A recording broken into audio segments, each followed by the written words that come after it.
back. Let's talk about some books. We've got our tea, and the most important bit, we have a lot of books to talk about. If you haven't seen my previous video, we recently did a tour of the most iconic bookshops in London. It's officially going to be a series. We're going to be doing that several times over.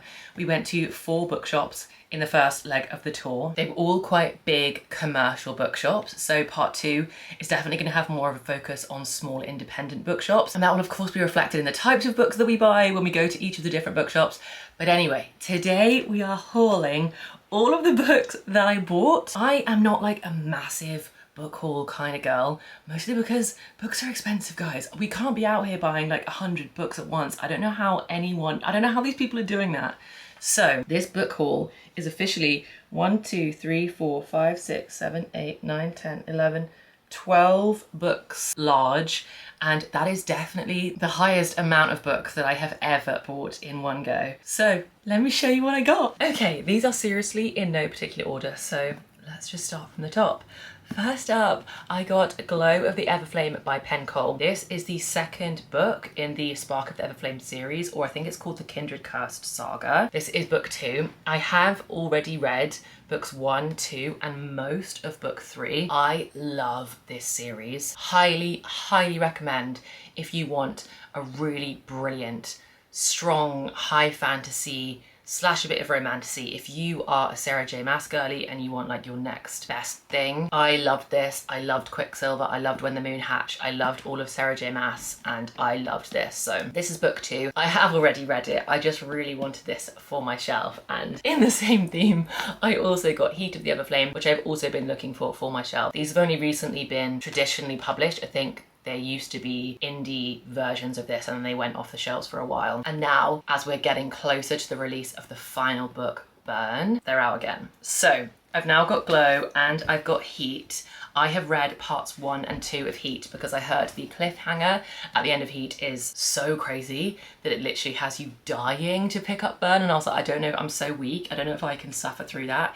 And this is split into 3 parts. I mean, look at the size of this book. I wonder if this is 1,000 pages. No, it's not. It's just under, it's 850 pages, just about. That's a seriously big book. And what I love about this series, which is so nice, is I've got Spark of the Everflame already. And I'm obviously like probably really dim for not noticing this before. But look, it's kind of like a lit match. We've got Spark of the Everflame in white, Glow, Heat, and then what is the betting that Burn is going to be like a full red? I mean, I'm pretty confident that that is what it's going to be, and they're going to look so nice on my shelves. I'm really strict about only buying book trophies where I genuinely loved the book and loved the series, especially if I'm buying like more than a standalone individual book for a book trophy. Highly recommend this series. It's not finished yet. Hopefully Burn is out soon. Look how nice they look together. Next, I finally got my hands on Legendborn by Tracy Dion. I have been wanting to read this book since Black History Month last year because I really want to try and diversify my reading a little bit more. I definitely want to be reading more from Black authors. I've heard such good things about this book, and I believe it's a series.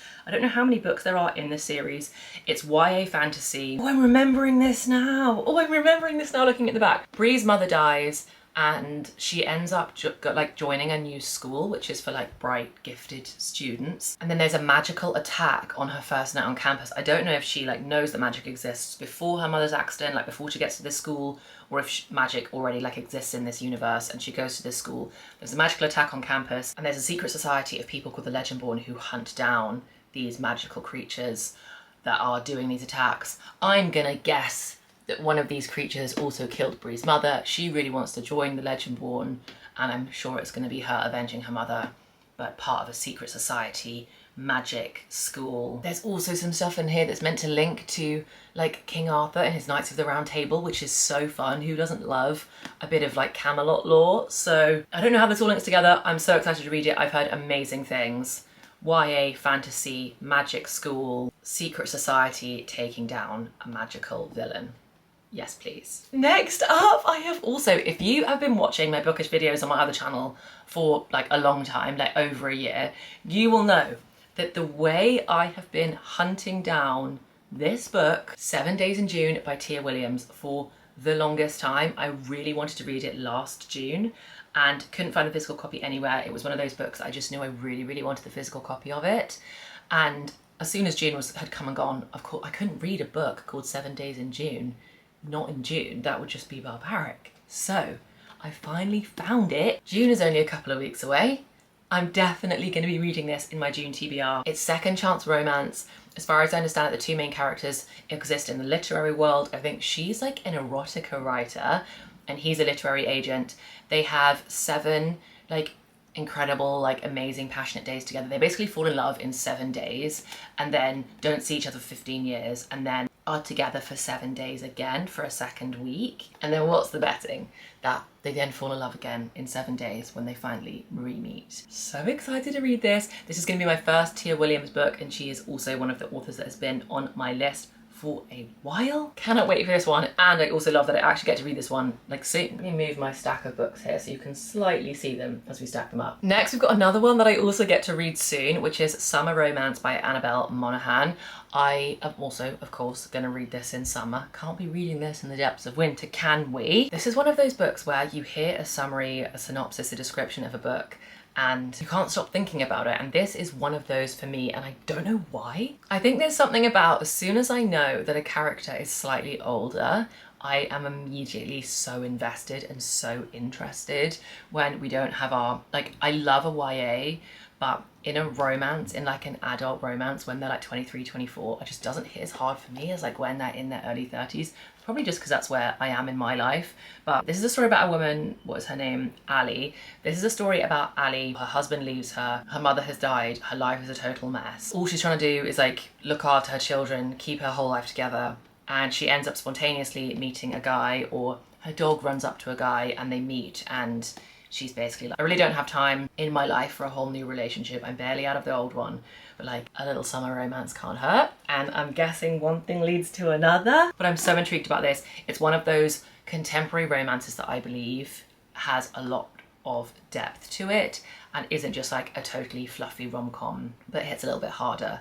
Really excited for this one. Definitely gonna read this one soon. Another book I've been trying to get my hands on, honestly it feels like this whole haul was me just like finally going to massive bookshops that had everything and I could finally find all of the books that I just have not been able to find, no matter how long they've been on my TBR. The next one is An Ember in the Ashes by Sabata here. This is a YA fantasy and oh my goodness, have I wanted to read this for so long. I saw a Clockwork Reader recommend this ages ago and I know she has such good taste in books. I always love her recommendations. And then I feel like this has just grown and grown in popularity and everybody says it's just a really, really great, gripping, epic YA fantasy series. As far as I understand it, it is about a girl. I'm not sure how you pronounce her name. Is it Leia? And Leia, I'll find out how we pronounce her name. And it actually follows Elias and Leia. So Leia's brother is arrested. She wants to go undercover. She goes undercover at a military academy. It sounds like that kind of a vibe. Yeah, a military academy. And the military academy's finest soldier, Elias, is a like defector at heart. He doesn't believe in what the military are being trained to do. So he is planning to rebel against them, but first needs to do maybe some questionable things, and eventually Leia and Elias's paths collide. It's maybe giving romantasy vibes if we've got 2 main characters, and I've heard it's such a brilliant series and really well considered and really well thought out, and not just like a kind of a shallow fantasy series. I think it's like a good one. I don't know how else to describe it. I'll tell you more once I've actually read it, but keeps one reading long after the lights should have been out. Well, that sounds like a bit of me. I also love this cover. Can we take a minute? Because I've only ever seen the American cover, which is basically like completely like block red. And I think there might be a sword on the front, but it's basically just block red. And I think this is so lovely. Look at that. Anyway, that's next, Ember in the Ashes. Next, very excitingly, I finally got The X-Files by Jessica Joyce, and this is excellent timing because this is actually on my TBR for May, so I'm hoping that I can now quickly get this read before the month of May is up and tick another one off my TBR list for the month. This is a story about exes, obviously, thrown together, and they need to like save the day for their best friends' weddings. So the 2 of them are working together to make sure that their best friend's wedding is a success, but they broke up 5 years ago. It's a romance, so we know what's gonna happen. But I've heard stellar reviews for this book, so very excited about The X-Files. This is probably the one I'm gonna pick up literally first because I need to get this read in the next couple of weeks. Then we have Emily Wilde's Encyclopedia of Fairies. This is one that I have seen such mixed reviews on, but I think it's one that I might really like. I think this is what they describe as cozy fantasy. So there's not some epic adventure. We're not saving a realm or slaying dragons or riding dragons or any of that kind of thing. This is cozy fantasy, and this follows Emily. She's very bookish, she's scholarly, she loves her studies, and she is a meticulous researcher who is trying to catalogue an encyclopedia of fairies, as you can imagine from the title. She visits a town to keep going with her work, to capture this encyclopedia of fairies, and she bumps into a grumpy, we love it, a grumpy but very handsome man who is doing the same work as her. So I think it's kind of like workplace or like academic adversaries. It's obviously not enemies to lovers, but it's kind of adversaries. They're both trying to do the same thing. They're competing with each other, and she wants to understand actually who is this guy. I think this could be the type of book that if you love Once Upon a Broken Heart, you'll also really like this. It's giving me like sparkly, cozy, kind of enchanting, what's the right word that I'm thinking of? Whimsical. Discover the most whimsical and heartwarming tale you'll read this year. I think I could really like it. And I think if you know what it's about going into it, I think you've got a much higher chance of liking it, rather than it just being sat in the fantasy section. It feels like maybe they're setting this up for failure a little bit with what's so popular on Book Talk, etc. So Emily Wilde's Encyclopedia of Fairies by Heather Fawcett, I'm very excited about. And I got this one in lovely Hatchards. And so I got this beautiful bookmark with it. Isn't it stunning? I think it is lovely. And it's got this quote on the back from Virginia Woolf. But what was she dreaming as she looked into Hatchard's shop window? What was she trying to recover? What image of white dawn in the country as she read in the book spread open? Virginia Woolf from Mrs. Dalloway. How cool is that? Hatchard's booksellers since 1797 by appointment of Her Majesty the Queen booksellers, by appointment to His Royal Highness the Prince of Wales booksellers. So cool. So I've got a cute little bookmark for that one. Up next, I've actually got a relatively new release, First Time Caller by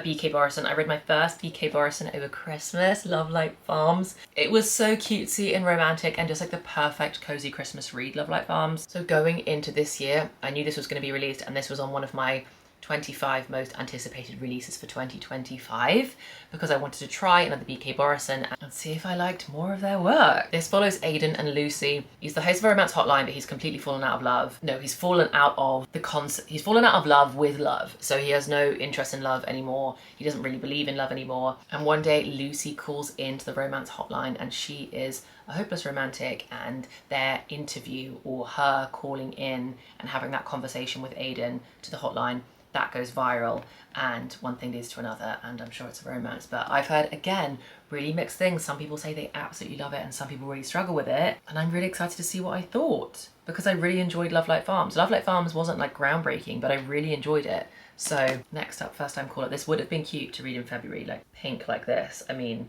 look at that cover. A stunning cover. Oh, and this one was also another Hatchards one, and this particular bookmark is also in a little bit better condition. So happy. I've actually got 3 of the bookmarks, which maybe I should just then show you immediately the next one that I got in Hatchards, which I'm so excited. I'm obviously so excited about literally all of these books, but I am very excited about this one. And I finally got my hands on Love and Other Words by Christina Lauren. I've never seen this cover before. I've only ever seen, it must be like the American cover, or maybe it's the original cover. This one matches the cover of The Paradise Problem. It looks the same. It's like in the same style, but everybody says it's just one of those like iconic romances that it feels like just a rite of passage to have read. And I'm pretty confident I gave The Paradise Problem 5 stars. Like, it was just one of my favourite books from last year. I thought the female main character, Anna, was the funniest main character I've ever read. Like, she honestly had me howling with laughter. And I thought, I have to read more Christina Lauren. I have to read more of what these two write together, because Paradise Problem was just genius. And everybody says that Love and Other Words is like the best one, everyone's favourite one. So I have absolutely no idea what it's about. I might not even read the back going into it. I might just dive straight in and find out as I go, because I'm predicting this to be a 5-star read with absolutely no knowledge. I'm just trusting the masses that it's great. This could fall over at any moment, But we're doing so well. That's officially 10 books in. We've only got 2 books to go. So the penultimate book we picked up is A Study in Drowning by Ava Reid. This has also been on my list for a really long time now, like probably over a year since before I even started talking about books on the internet. I don't know if this is officially classified as YA, but this is another one of 2 rival students competing to do a task. Effie has always believed in fairy tales, and she always has this recurring dream about a mortal girl who falls in love with a fairy king and then destroys him, I believe. Yeah, and then destroys him. And this dream that she keeps having comes from a book that she loves and that she reads all the time that is a story about a fairy king, and there comes an opportunity to go to the author's house, which is where she meets this rival scholar, this rival student. And it basically sounds like once they get to this house, which is very decrepit and kind of spooky, that things start to happen, both magical and like creepy normal things, and stuff is conspiring against these 2 students, and one thing leads to another, and I don't even know what happens when one thing leads to another. It sounds quite spooky, quite gothic. I've heard it's beautifully written. I mean, one of the quotes on the front says, "One of those books that makes you remember why we read in the first place. A love letter to stories and to everyone silenced or forgotten in their retelling." I just think it could be so good. A spellbinding mix of magic, myth and mystery. An endlessly readable mix of historical fiction, gothic mystery and fantasy romance that will draw you in again and again. I mean, if that is not such a good selling of this book. Historical fiction, gothic mystery and fantasy romance. I'm really excited. This might be one that I leave until October time, like maybe September, October. Maybe September as you're like easing in. It's not like full on scary gothic or horror or anything like that, but getting you into like the cozy season as autumn starts to hit.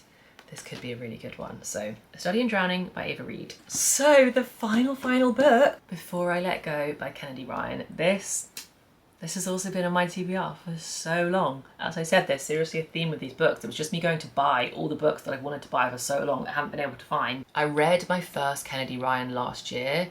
It was, I always say the wrong name. It was Longshot was the one that I read, and it was kind of shocking. Like, I didn't expect to read a book that hit that hard. It was a romance, it was a contemporary romance, but had very strong descriptors of domestic violence in there.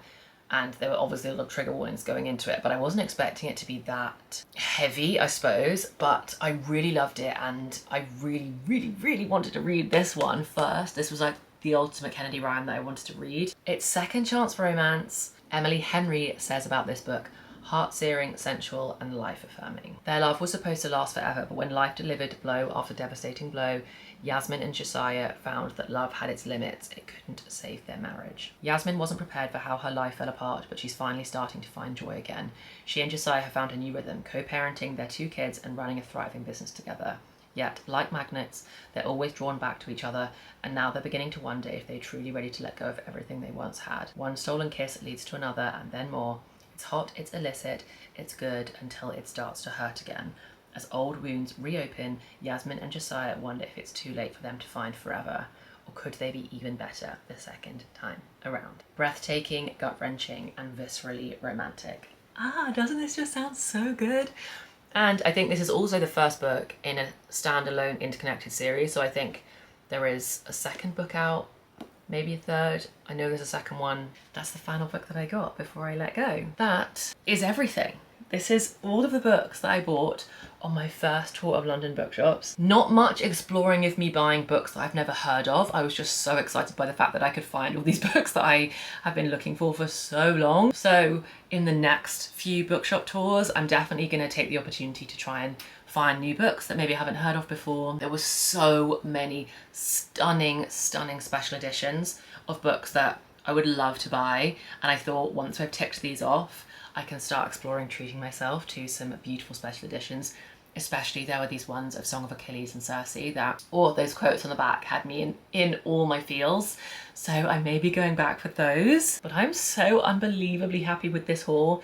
I need to let my bank account replenish a little bit, then we will be going again. And in the meantime, I need to find a space on these shelves. Maybe we need a third TBR shelf now. I need a space on these shelves to put all of these books. And then we've got to get to reading. Let me know if any of the books from today's haul are ones that you have read and that you recommend. Let me know if you think I've picked up any duds, hopefully not. But apart from that, that is it from me. I hope you're having such a lovely week. I hope you're currently in the middle of a story you're absolutely loving, and I cannot wait to see you in the next one. Bye guys.